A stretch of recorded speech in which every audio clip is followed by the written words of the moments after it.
창세기 14장 1절에서 16절까지의 말씀입니다. 창세기 14장 1절에서 16절까지의 말씀, 제가 가지고 있는 구약성경 16면, 17면에 기록되어져 있습니다. 창세기 14장 1절에서 16절까지의 말씀, 제가 가지고 있는 구약성경 16면, 17면에 기록되어져 있습니다. 창세기 14장 1절에서 16절까지의 말씀입니다. 우리 다 찾으신 줄 믿고 제가 먼저 한 절, 여러분이 한 절 이렇게 교독하며 읽도록 하겠습니다. 제가 먼저 읽겠습니다. 당시에 신할 왕 아므라벨과 엘라살 왕 아리옥과 엘람 왕 그돌라오멜과 고임왕 디달이, 소돔 왕 베라와 고모로 왕 비르사와 아드마 왕 시납과 스보임 왕 세메드벨과 벨라 곧 소알 왕과 싸우니라. 이들이 다 시딤 골짜기 곧 지금의 염해에 모였더라. 이들이 12년 동안 그돌라오멜을 섬기다가 제13년에 배반한지라. 제14년에 그돌라오멜과 그와 함께한 왕들이 나와서 아스드로 가르나임에서 르바 족속을, 함에서 수르 족속을, 사웨 기르다임에서 엠 족속을 치고 호리 족속을 그 산 세일에서 쳐서 광야 근방 엘바란까지 이르렀으며, 그들이 돌이켜 엠미스밭 곧 가데스에 이르러 아말렉 족속의 온 땅과 하사손 다말에 사는 아모리 족속을 친지라. 소돔 왕과 고모로 왕과 아드마 왕과 스보임 왕과 벨라 곧 소알 왕이 나서서 시딤 골짜기에서 그들과 전쟁을 하기 위하여 진을 쳤더니, 엘람 왕 그돌라오멜과 고임 왕 디달과 신할 왕 아므라벨과 엘라살 왕 아리옥 네 왕이 곧 그 다섯 왕과 맞서니라.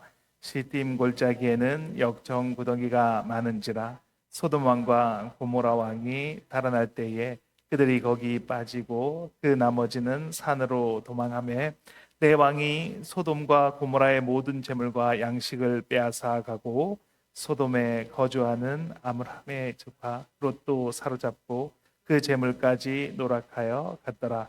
도망한 자가 와서 히브리 사람 아브람에게 알리니, 그때에 아브람이 아모리 족속 마므레의 상수리 숲을 근처에 거주하였더라. 마므레는 에스골의 형제요 또 아넬의 형제라. 이들이 아브람과 동맹한 사람들이더라. 아브람이 그의 조카 사로잡혔음을 듣고 집에서 길리고 훈련된 자 318명을 거느리고 단까지 쫓아가서 그와 그의 가신들이 나뉘어 밤에 그들을 쳐부수고 다메섹 왼편 호바까지 쫓아가 모든 빼앗겼던 재물과 자기의 조카 롯과 그의 재물과 또 부녀와 친척을 다 찾아왔더라. 아멘. 아멘. 네.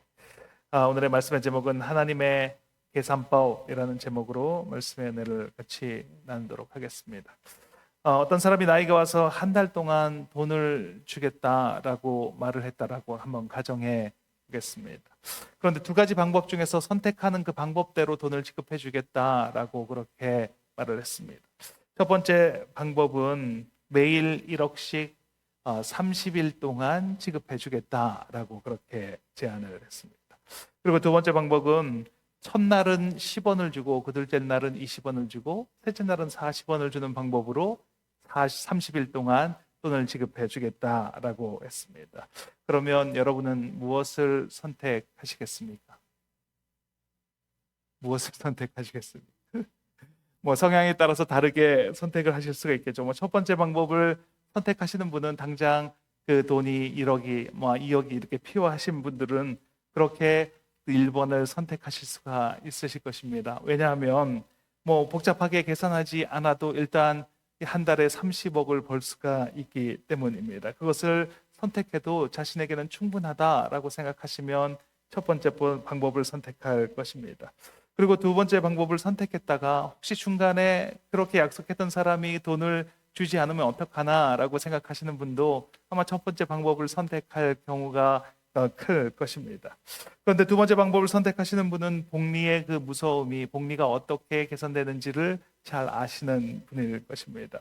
처음엔 하찮아 보일지라도 갈수록 그렇게 늘어나는 것, 배가로 늘어나는 것이 이 복리의 효과입니다. 그래서 그분들은 두 번째 방법을 선택할 것입니다. 첫날엔 10원을 받지만 두 번째 날엔 20원을 받고 세 번째 날엔 40원 이렇게 받다가 보면 마지막 30일이 되는 날에는 53억 6천만 원을 받는다라고 합니다. 그리고 30일 동안 받은 돈을 모두 합하면 107억 3천만 원 정도가 된다라고 합니다. 우리의 인생은 어떻게 개선하느냐에 따라서 다른 선택을 하면서 살아가게 됩니다. 제가 분명히 수학적으로 어떻게 계산하게 되는지를 알려드려도 이 중에는 분명히 나는 그래도 첫 번째 방법을 선택할 거야 라고 생각하시는 분이 있을 수 있습니다. 그 이유는 이 수학적인 계산이 전부가 아니기 때문입니다. 한 달 동안 끝까지 줄 수 있을지 아닐지도 알 수가 없습니다. 그렇다고 그것을 30일 동안은 어떻게 조바심 내면서 기다리느냐라고 생각하실 수 있습니다. 그러니까 분명히 계산은 이게 더 커 보이는데 그것을 알면서도 다른 선택을 하시는 분이 계시다라는 말입니다. 그 이유는 잘못된 경험 때문에 그렇게 선택하는 경우가 많이 있습니다. 사기를 당한 경험이 있거나 시대의 변수를 만나서 그렇게 그런 일들을 겪었기 때문입니다. 코로나를 만나고 IMF를 만나서 물질의 손해를 보거나 가까운 사람의 배신을 당해본 사람, 그것을 잃어버린 적이 있는 사람은 아마도 다른 선택을 할 가능성이 크다라는 것입니다. 그러니까 어떤 선택을 할 때에는 눈에 보이는 계산법만으로는 그것을 선택한다라고 말할 수가 없습니다. 여러 가지 변수를 고려해서 그 사람의 성향과 또 성격과 또 여러 가지 상황을 고려해서 선택하게 됩니다.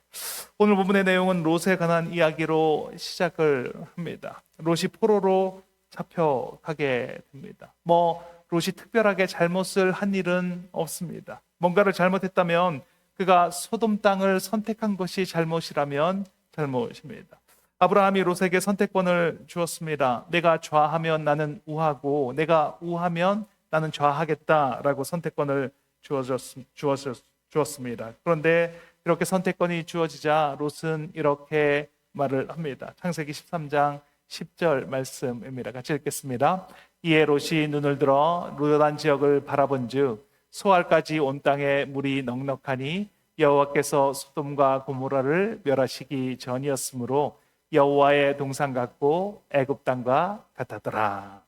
롯은 계산을 합니다. 어디가 좋은 땅인지 그의 계산법으로 계산을 합니다. 그리고 선택한 곳이 소돔과 고모라 땅입니다. 물이 넉넉합니다. 물이 넉넉해야 살 수가 있습니다. 아니 가축도 많은데 물이 적으면 어떻게 살 수가 있습니까? 그래서 자세히 들여다봤더니 그 소알 땅이 그곳이 나일강이 흐르는 애굽 땅과 같은 것입니다. 물도 넉넉하니까 그곳을 선택합니다. 롯의 계산법으로 계산하면 당연히 소돔 땅을 선택하는 것이 맞습니다. 그래서 소돔과 고모라 땅을 선택하게 됩니다. 그런데 얼마 지나지 않아서 이 롯이 어려움을 겪게 됩니다. 오늘 본문에 보니까 전쟁이 일어났다라고 말을 합니다. 그 당시에 이 지역을 다스리는 왕은 그돌라 오멜이라고 하는 왕이 그 지역을 다스리고 있었던 왕이었습니다. 다른 나라들이 이 그돌라 오멜에게 조공을 바치고 있었습니다.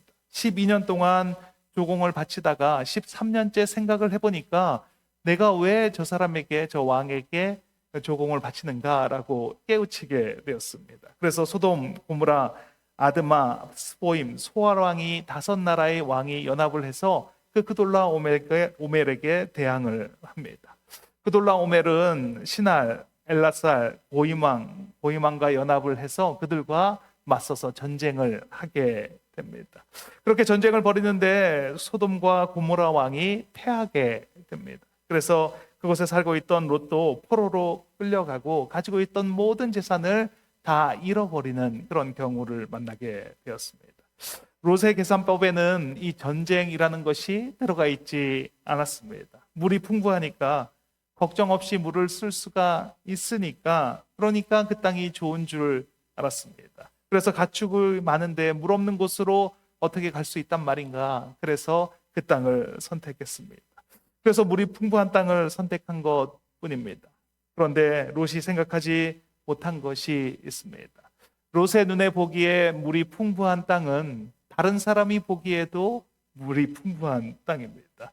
다른 사람이 보기에도 좋은 땅입니다. 그러니까 많은 사람들이 그 땅을 차지하려고 노리는 땅이라는 것입니다. 그러니까 사람들이 전쟁을 벌이는 것입니다.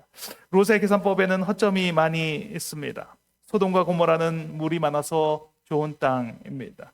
그렇기 때문에 타락한 땅입니다. 온갖 세상의 그 더러운 것들이 그곳에 있습니다. 그곳의 문화에 함께하고 있습니다. 하나님을 경외하는 사람이 하나도 없습니다. 하나님을 찾는 사람이 그 땅에는 한 명도 없습니다. 그런데 오늘 말씀을 보면 화가 난다기보다 뭔가 좀 부끄러운 것은 우리도 롯과 같은 결정을 하면서 살아가고 있기 때문이 아닐까라고 생각을 합니다.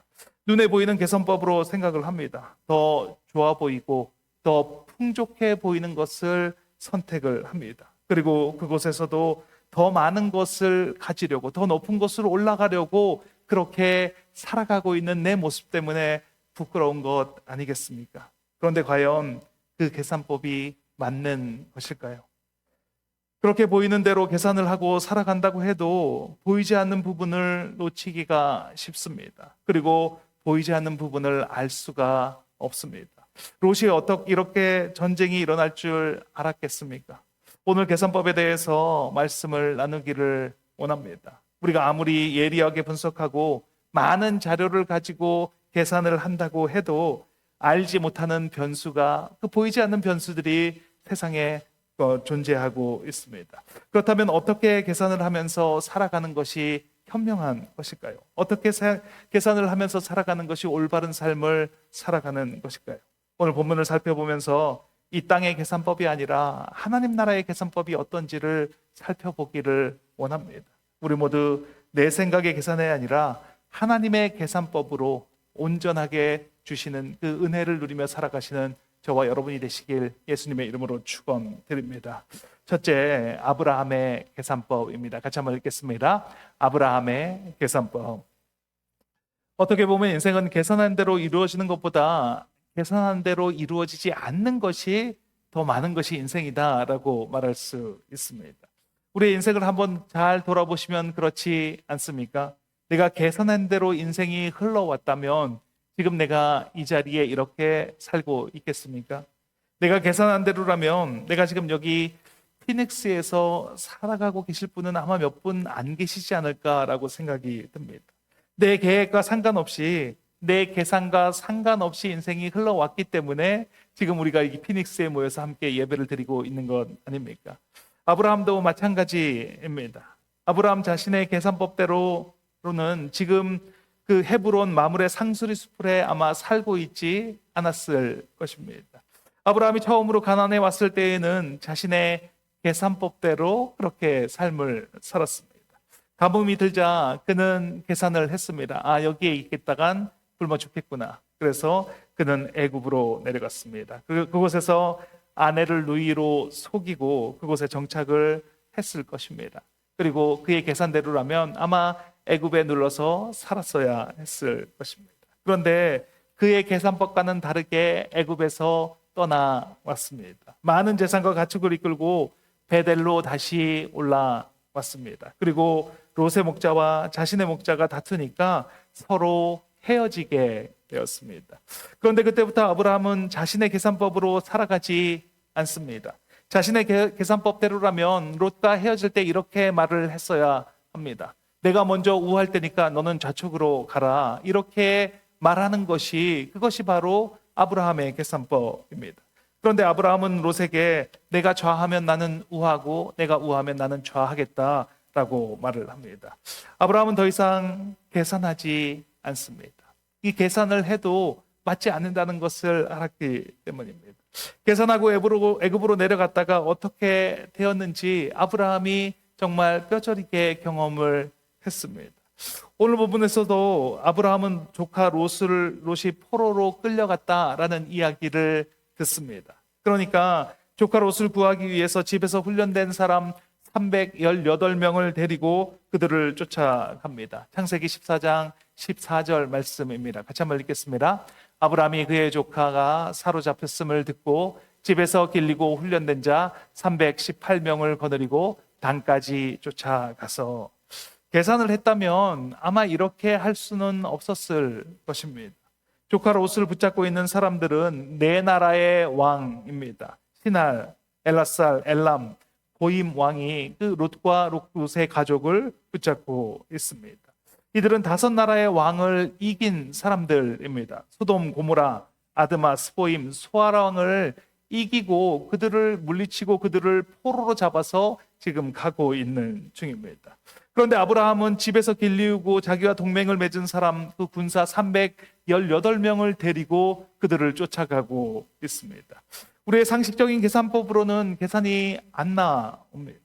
아브라함이 그렇게 쫓아가는 것이 무모해 보입니다. 그런데 아브라함은 생각하지 않습니다. 그것을 계산하지 않습니다. 14절에 보면 조카가 사로잡혔음을 듣고 그리고 곧바로 집에서 길리우고 훈련된 자 318명을 거느리고 이렇게 말을 합니다. 이제 더 이상 계산하지 않습니다. 듣자마자 바로 그들을 쫓아가기 시작합니다. 그러니까 그렇게 강한 네 나라의 왕들을 물리칠 수가 있었던 것입니다. 계산하지 않았더니 그가 할 수 없는 일을 하게 됩니다. 계산하지 않고 살았더니 우리가 알고 있는 그 믿음의 조상 아브라함이 되어가는 것을 볼 수 있습니다. 오히려 5나라의 왕들은 계산을 하고 전쟁을 준비를 했습니다. 자기들이 어떻게 싸워야 하는지 소돔, 고모라, 아드마, 스보임, 소아랑은 철저하게 계산을 하고 준비를 했습니다. 히팀 골짜기라는 곳에서 그들과 맞서 싸우려고 합니다. 왜냐하면 그곳에는 역청이 깔려 있어서 걸을 수가 없는 땅이기 때문입니다. 그래서 적군을 그리로 유인합니다. 그러면 자기들이 더 유리할 것이라고 생각을 했습니다. 그렇게 계산을 했습니다. 그런데 오히려 그것이 패전의 원인이 됩니다. 역청 때문에 소돔과 고모라 왕은 도망가지도 못하고 적군에게 붙잡히게 되었습니다. 계산을 하고 적들을 유인했는데 오히려 자신들이 공경에 빠지게 되었다라는 것입니다. 어쩌면 우리의 인생과도 같지 않습니까? 이렇게 하면 될 것이라고 계획을 세웁니다. 지금의 어려움을 이길 수 있는 방법을 계획합니다. 그리고 그 계획대로 잘 되어가는 듯 보입니다. 그런데 결국은 내가 세운 계획은 실패하고 쓰러지고 말게 됩니다. 잠언 19장 21절 말씀입니다. 같이 한번 읽겠습니다. 사람이 마음에는 많은 계획이 있어도 오직 여호와의 뜻만이 완전히 서리라. 아무리 좋은 계획을 세워도 결국 하나님의 뜻만이 이루어지는 삶을 우리는 살아가게 됩니다. 지금 하고 있는 일이 하나님의 뜻인지 나의 계획인지를 어떻게 알 수가 있습니까? 그것은 그 끝을 보면 알 수가 있습니다. 아브라함의 조카 롯과 그의 재물과 부녀와 친척들을 모두 찾아가지고 아브라함이 돌아왔습니다. 그랬더니 소돔 왕이 이렇게 말을 합니다. 창세기 14장 21절 말씀입니다. 같이 한번 읽겠습니다. 소돔 왕이 아브라함에게 이르되 사람은 내게 보내고 물품은 내가 가지라. 그랬더니 아브라함이 이렇게 대답을 합니다. 내게 속한 실 한 오락이나 들매끈 한 가닥도 내가 가지지 아니하리라 라고 말을 합니다. 애굽에서 바로 왕이 준 많은 재물을 공짜로 얻어 가지고 돌아와서 아브라함은 부자가 되었습니다. 그것을 가지고 부자가 되었습니다. 그런데 목숨을 걸고 나아가서 싸워서 사람들을 구해주고 돌아왔습니다. 그래서 그 사람들이 이 물건을 당신이 가지십시오 이렇게 말을 합니다. 당연히 가져도 되는 물건입니다. 그런데 아브라함은 가지지 않겠다라고 말을 합니다. 그 이유는 내 계산으로 내가 승리한 것이 아니기 때문입니다. 하나님이 주신 약속을 믿고 그 약속에 따라서 행동을 한 것뿐입니다. 그랬더니 하나님께서 승리하게 해주셨다라는 것입니다. 이 승리는 하나님의 것이다 라고 그렇게 말하고 있는 것입니다. 내가 가질 것이 없습니다. 단지 가질 것이 있다면 하나님께 11조를 드리겠습니다 라고 그렇게 말을 합니다. 하나님의 제사장 멜기세덱을 만나서 그 얻은 것의 10분의 1을 하나님께 드렸다라고 성경은 말을 합니다. 왜냐하면 이것은 하나님의 계획이었고 그것은 하나님의 뜻이었다는 것을 아브라함은 알고 있기 때문입니다. 오늘 본문의 끝을 보면 알 수 있습니다. 이것은 아브라함의 계산인지 아니면 하나님의 뜻을 따른 것인지. 아브라함은 철저하게 하나님의 뜻에 따라 행동을 했습니다. 그러니까 그 전리품을 하나님께만 드리고 자신은 실 한 오락이라도 가지지 않겠다라고 그렇게 말하는 것입니다.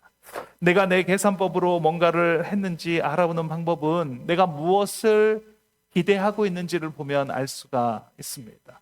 다른 사람은 몰라도 나는 정확하게 알 수 있습니다. 내가 무엇을 할 때 기대하는 것은 무엇입니까? 정말로 아무런 기대 없이 하나님의 영광만을 바라보고 그 일을 하고 있는지, 아니면 내가 정말 무엇을 기대하면서 그 일을 하고 있는지, 그것을 보면 알 수 있습니다. 내 계산법으로 한다면 얻을 수 있는 것이 없습니다. 내 계산대로 되지 않을 뿐더러 되는 것 같아도 결국에는 넘어지고 나빠지게 되는 것입니다. 하지만 하나님의 말씀을 믿고 하나님의 뜻에 따라서 행동한다면, 그렇다면 내가 상상할 수 없는 방법으로 더해 주시는 하나님의 이기게 하시는 그 하나님의 은혜를 경험하게 된다는 것입니다. 우리 모두 아브라함처럼 내 계산이 아니라 하나님의 뜻에 따라 행동함으로 우리가 알지 못하는 방법으로 역사하시는 그 하나님의 은혜를 경험하며 살아가시는 저와 여러분이 되시길 예수님의 이름으로 축원드립니다. 둘째, 하나님의 계산법입니다. 같이 한번 읽겠습니다. 하나님의 계산법. 어떻게 보면 하나님은 아무것도 하시지 않는 듯 보일 때가 많이 있습니다. 그런데 모든 것을 하나님의 뜻대로 이루어 가시는 그 하나님을 우리가 경험하게 됩니다. 웬만하면 모든 일은 다 하나님의 뜻 안에 있습니다. 그래서 하나님은 아무것도 하시지 않는 것처럼 보일 때가 많이 있습니다. 내가 생각하기에는 여기에서 개입을 하셔야 하는데, 하나님이 지금은 등장하셔야 되는데, 그런데 하나님은 아무것도 하시지 않습니다. 아브라함이 애굽으로 내려가려고 합니다. 가뭄이 들자 애굽으로 내려가려고 합니다. 그러면 안 된다라고 말려야 하는 것 아닙니까? 그곳으로 내려가지 말아라 라고 그렇게 개입을 하셔야 합니다. 그런데 하나님은 아무 말도 하시지 않습니다. 아브라함이 아내를 누이라고 속이려고 합니다. 분명히 아내인데 누이라고 속여서 그를 애굽의 바로에게 내주려고 합니다. 그러면 안 된다라고 하나님이 개입하셔야 될 것 같은데, 그런데 하나님은 아무 말씀도 하시지 않습니다. 그런데 성경을 보면 하나님께서 개입하시는 때가 있습니다. 하나님은 아브라함에겐 개입하시지 않으시고 바로에게 나타나십니다. 바로가 살해를 범하려고 하자 그때는 하나님께서 바로에게 나타나십니다. 창세기 12장 17절 말씀입니다. 같이 한번 읽겠습니다.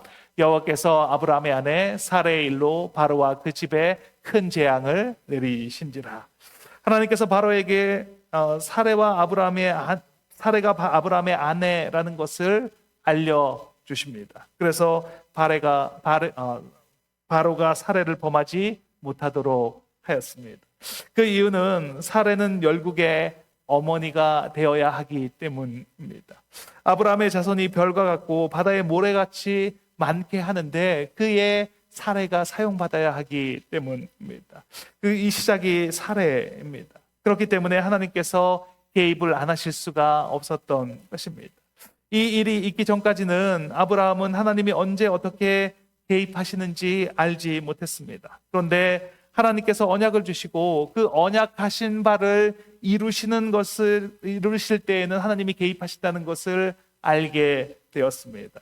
오늘 본문에서 아브라함이 318명을 이끌고 내 나라 왕을 쳐부술 수 있었던 이유가 바로 여기에 있습니다. 하나님은 언약하신 바를 이루어 주시는 분이기 때문입니다. 아브라함은 알고 있습니다. 자신의 자손이 하늘의 별과 같고 바다의 모래와 같이 많아질 것을 알고 있습니다. 그렇다면 어떻게 되겠습니까? 자신은 죽지 않고 전쟁에서 이길 것을 알고 있습니다. 아직 자녀가 없는데 어떻게 죽을 수 있습니까? 그렇다는 말은 하나님께서 반드시 이기게 하실 것이라는 것을 알고 있습니다. 그래서 아브라함은 이삭을 모리아산에 바칠 때에도 정말 그 이삭을 죽이려고 했던 것입니다. 왜냐하면 하나님께서 이 이삭을 통해서 하나님의 나라를 이루어 가실 것을 알고 있었기 때문입니다. 하나님의 계산법은 너무나 명확한 계산법입니다. 하나님은 언약을 맺으시고 그 언약을 이루시는 일에는 하나님께서 개입을 하십니다. 그 언약을 이루기 위해서는 기적을 베풀어 주시기도 하십니다. 그런데 그 말씀하신 바가 아니면 하나님은 개입하시지 않습니다. 하나님은 침묵하십니다. 그것은 개인의 욕심이고 그것은 개인의 계산법이기 때문입니다. 롯은 하나님의 은혜를 입었습니다. 하나님께서 행하시는 일을 경험했습니다. 언제까지 그랬습니까? 아브라함과 함께 지낼 때까지 그렇게 은혜를 경험했습니다. 아브라함과 함께 있을 때에는 무엇을 해도 다 됩니다. 애굽에 내려가도 재물이 풍부해집니다. 가만히 있는데도 가축이 많아져서 그것을 어떻게 주체할 수가 없습니다. 그러니까 스스로 계획을 세우기 시작합니다. 애굽과 같은 땅에 가서 살면 되겠다. 그래서 소돔을 선택하게 됩니다. 물이 많은 곳이니까. 그래서 소돔으로 갔습니다. 그런데 전쟁이 일어나고 자신은 포로로 잡혀가게 됩니다. 모든 것을 다 잃을 위기에 처해 있습니다. 그런데 아브라함이 짠하고 나타났습니다. 자신을 구하러 왔습니다. 그리고 아브라함에 의해서 포로에서 풀려나게 되었습니다. 그리고 자신이 잃어버렸던 그 재물을 다시 찾게 되었습니다. 만약 롯이 하나님이 어떻게 계산하시는 분인지를 알았다면, 그렇다면 그때라도 아브라함에 찾아가서 이렇게 말했어야 합니다. 소돔으로 돌아가는 것이 아니라 아브라함에게 찾아가서 이렇게 말했어야 합니다. 삼촌, 저를 좀 데려가 주십시오. 내가 이제야 알았습니다. 세상에 보기 좋은 곳으로 가봐도 아무것도 없습니다. 하나님의 사람과 함께하는 것이 복이라는 것을 이제서야 알았습니다. 그러니 저를 좀 데려가 주십시오. 이렇게 말하고 아브라함을 따라갔어야 했습니다. 그러면 롯도 다시 하나님의 계산법 안에 들어가는 사람이 되었을 것입니다. 그런데 롯은 그렇게 하지 않았습니다. 롯은 자신이 잃어버린 것을 다 찾자 다시 소돔 땅으로 갔습니다. 오늘 본문 이후에 롯이 등장하는 때는 소돔 땅이 멸망할 때 그때 다시 롯이 등장을 합니다. 소돔과 고모라에 유황불이 내려서 모두가 죽게 되고 롯과 두 딸만 살아나는 그때에 롯이 다시 등장을 합니다. 오늘 본문에서 하나님께서 아브라함을 통해서 소돔과 고모라를 살려주셨습니다. 그런데 어떤 소돔 사람들은 오해를 했을 수도 있을 것 같습니다. 하나님께서 소돔을 사랑하시는구나. 우리를 구해주신 것을 봐라. 하나님께서 이 소돔 땅을 사랑하시는구나. 하지만 그것은 오해입니다. 하나님의 계산법에는 소돔과 고모라는 들어있지 않습니다. 소돔과 고모라를 사랑하시지 않습니다. 단지 아브라함의 언약을 이루는 과정에서 소돔과 고모라를 구원하셔야만 하셨기 때문에 그렇게 하신 것뿐입니다. 하나님의 계산은 정확합니다. 하나님은 우리를 구원하시기를 원하십니다. 우리 모두가 이 땅에서 하나님의 나라를 누리며 살아가기를 원하시는 분이 좋으신 하나님이신 줄 믿습니다. 그런데 우리가 자꾸만 소돔을 선택합니다. 하나님의 언약과 반대되는 길을 걸어가며 유황불로 자꾸만 걸어가는 삶을 선택합니다. 하나님은 우리를 여전히 사랑하십니다. 그런데 또한 하나님은 두려우신 하나님입니다. 하나님의 말씀에 순종하는 삶을 살아갈 때는 어떤 분보다 인자하시고 사랑이 많으신 분이십니다. 그런데 세상에 취해서 세상에 더럽고 그 악한 것만을 쫓아갈 때에는 무섭게 심판하시는 하나님 또한 우리의 하나님이시라는 것입니다. 어쩌면 세상의 계산법은 믿지 못하는 것이 당연합니다. 여기에서 매일 1억씩 주신다면 아마 1억씩 받을 것이다 라고 말하시는 분이 많으실 것입니다. 왜냐하면 그 1억씩을 끝까지 줄지 안 줄지 우리는 알 수 없기 때문입니다. 그런데 만약 그 계산법을 제안하신 분이 하나님이시라면 이야기가 달라집니다. 실수가 없으신 하나님, 후회도 없으신 하나님, 회전하는 그림자도 없으신 그 하나님께서 말씀하신 계산법이라면 그렇다면 우리는 그 계산법을 따라가지 않겠습니까? 하나님이 이미 우리 모두에게 약속해 주셨습니다. 우리 모두에게 말씀을 주셨습니다. 잠언 8장 17절 말씀입니다. 같이 한번 읽겠습니다. 나를 사랑하는 자들이 나의 사랑을 입으며 나를 간절히 찾는 자가 나를 만날 것이니라. 요한복음 3장 16절 말씀입니다. 같이 읽겠습니다. 하나님이 세상을 이처럼 사랑하사 독생자를 주셨으니 이는 그를 믿는 자마다 멸망하지 않고 영생을 얻게 하려 하심이라. 이 약속의 말씀을 주신 분이 우리의 하나님이십니다. 그것을 믿는다면, 그렇다면 하나님을 믿는다면 우리는 영생하는 삶을 살아가게 됩니다. 그 약속을 주신 분을 따라간다면, 그 삶을 믿고 따라간다면 우리는 하나님이 주시는 것을 이루는 그런 귀하고 복된 삶을 살아가게 되는 것입니다. 하나님은 말씀을 이루시는 분입니다. 그 말씀이 이루어지는 일에는 언제나 하나님이 개입하시는 좋으신 하나님이십니다. 오늘 하나님의 계산법으로 주님의 은혜를 누리는 저와 여러분이 되시기를 바랍니다. 하나님의 계산법을 알 때 두려움 없이 세상을 넉넉히 이기며 살아가시는 저와 여러분이 되시길 예수님의 이름으로 축원드립니다. 같이 기도하는 시간을 갖도록 하겠습니다. 내 생각으로는, 내 계산으로는 무엇을 하려고 계산을 한다면 실패하게 되어 있습니다. 내가 하는 일은 어리석고 망하는 계산이기 때문입니다. 그런데 하나님의 계산은 정확합니다. 오차가 없습니다. 하나님의 말씀을 믿고 그 말씀대로 이루어짐을 믿는다면, 그렇다면 모든 계획이 선하고 모든 계획은 합력하여 선을 이루게 됩니다. 오늘 이 시간 기도하실 때 내 계산을 내려놓게 해달라고 기도하기를 원합니다. 내 계산법대로 살아가지 않게 하여 주시옵소서.